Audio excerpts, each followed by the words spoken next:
Hello, this is the Minor Dave Everist report, and today I'm going to be talking about a plan to save our republic form of government. And the idea here would be to do a petition to President Trump from the county that you live in. I'm living in Siskiyou County. If you're living in Rogue Valley in Oregon, you would write this up for, this is to get your county sheriff involved. I believe that the county sheriff is the chief law enforcement for the county, can request assistance from the federal government for basically for President Trump to intervene, and this is how it will be done. Is you get the county sheriff to deputize federal marshals, and then you get the sheriff's department where they deputize deputy sheriffs as federal marshals. Now, they have to operate under the authority of the sheriff. That means the sheriff is the duly elected legal body politic for the county that he's a sheriff in. It is a political seat, but it's also a legal seat because it's the chief law enforcement for the county. He has a right. Then if they bring in National Guard, by the way, President Trump could bring National Guard in from a different state, and he could bring in military police type National Guard, or he could pull in regular military, put them in a National Guard uniform, and deputize them as deputy sheriffs and federal marshals. The commander will be the sheriff, and everything is run by the way the sheriff, as he knows the body politic, and the federal marshals in any given county may not. And so they're going to need their assistance because they're going to need the manpower. Some of these counties don't have that many county sheriffs, and they're spread thin. So, like Siskiyou County here could use a lot of assistance in that way. And I'm talking about using federal marshals, not FBI. Well, the FBI could sign in because the FBI could be an investigative body to assist the sheriff. Oh, they can open up labs for forensics for him down there at Quantico. There's all kinds of things that could open up to a county sheriff that wants to guarantee a republic form of government. And the county sheriff is the head of the militia in his county, right? He doesn't go anywhere outside his county. He can send some of his manpower to help assist another county if they have some kind of agreement to do so. These things all have to be worked out ahead of time because they take time to do. So everybody needs to get a hold of their county sheriff. You need to write a request, or a petition to President Trump to come to the assistance of your county sheriff and work out the terms for your county. And what, because, different counties have more population than others. And so others may need assistance because they may have a big territory, but not very many sheriffs to actually cover it all. And sometimes the state police has to come out. And it's really hard to get law enforcement in some of these places. But usually there's not much going on in most of those places. But if we could get organized and we could get President Trump to give our county sheriffs assistance, because see, then we could bypass the county district attorney that doesn't want to prosecute a case. And under certain circumstances, you can try them federally, like Portland. Now, they're needed in Portland right now, but as soon as they shut down Portland, those people are going to move. And so we better be ready for them to come to Medford, come to Wairika, to come to the rural places. There's going to be roving bands of them, and they'll come. If they get resistance, they'll leave. If they don't get resistance, they'll stay and set up camp. And then, where are you? Yeah, we can't have that. We can't have anarchy. We can't have Marxists take over our government, even if they are citizens, right? They're actually out in front, wanting to. Well, they're saying death to America. Well, first off, they don't know what the hell they're talking about. This is the Republic of the United States. We live on the continent of America. They call us Americans, but we're really a republic, the Republic of the United States, with unalienable rights to a republic form of government, not a Marxist government. That's authoritarian. Fascism is authoritarian. Marxism. Now remember, they're calling fascists to the right. Well, they're right of communist, because communists they claim to be socialist, but it's where they own the means of production. Fascists believe in crony socialism, where they pick the businesses they want to succeed and they try to stomp out the other ones they don't want. So that's fascism. But that's left of a republic. That's authoritarian. That's, by the way,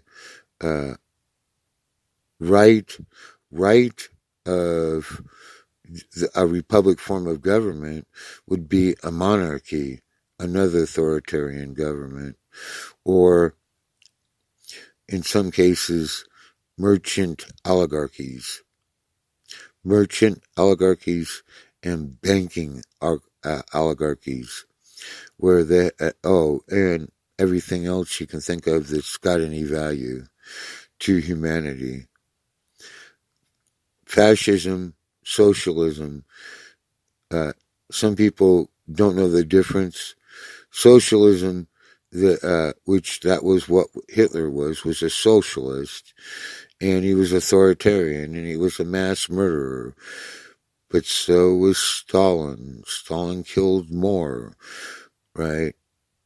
Because of all his purges before World War II, to seize complete control of the government.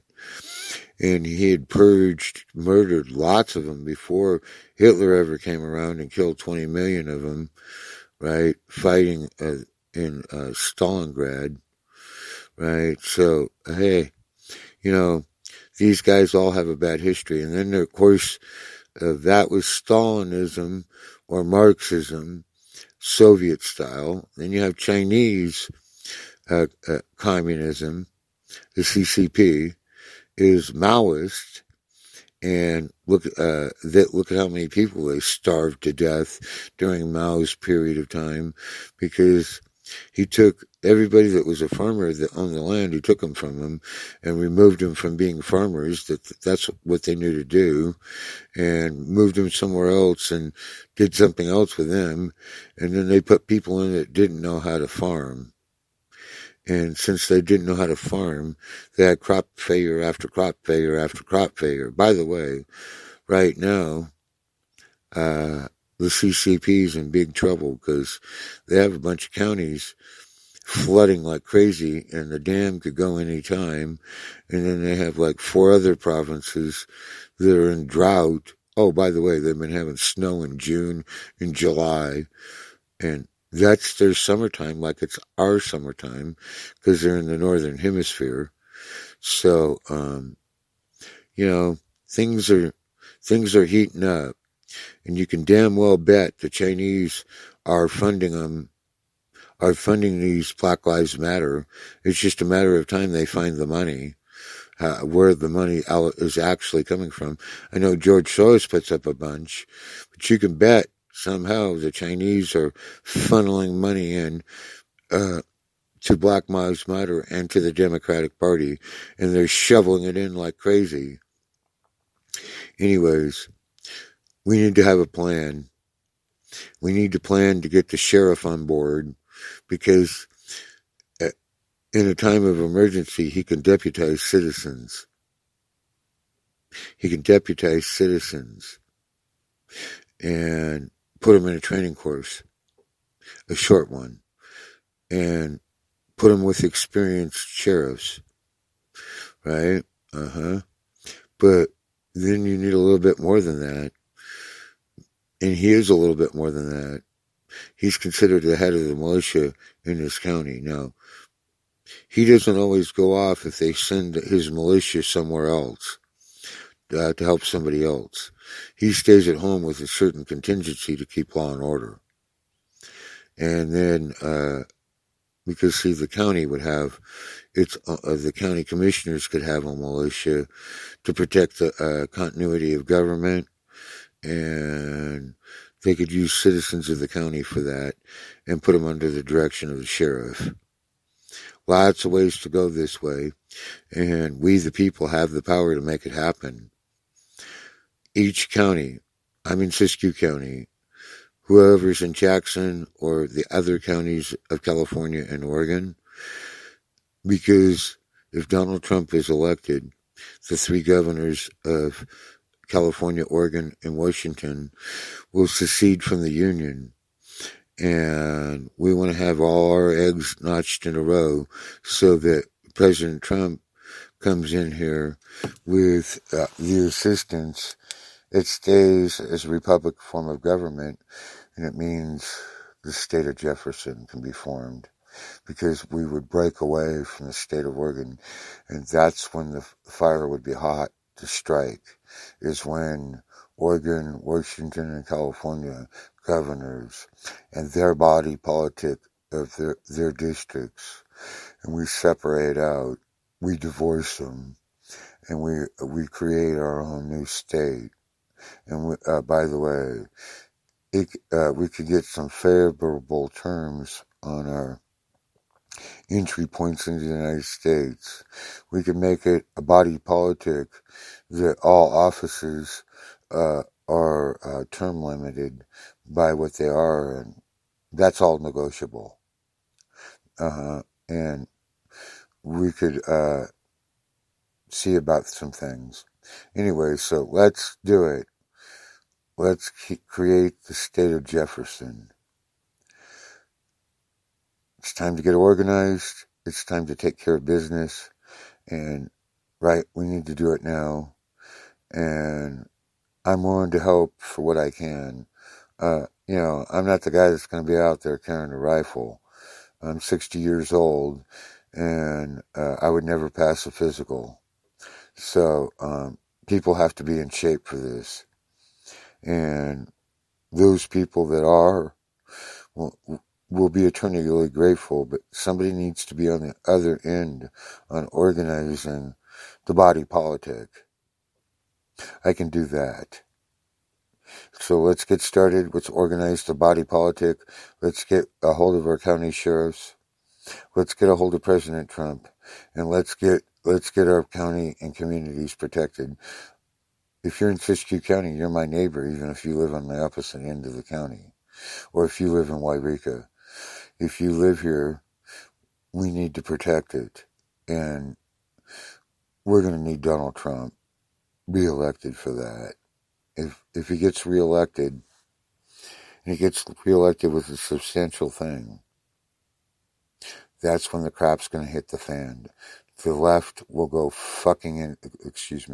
they'll go fracking into if you think what they did at the last one on their crying, they're actually going to start burning stuff down. And, well, Siskiyou County is kind of vulnerable with some things we have to protect, and we have to do some planning. That means we might have to have people out there putting in shelters for armories and things like that, and having a sergeant of arms where certain weaponry only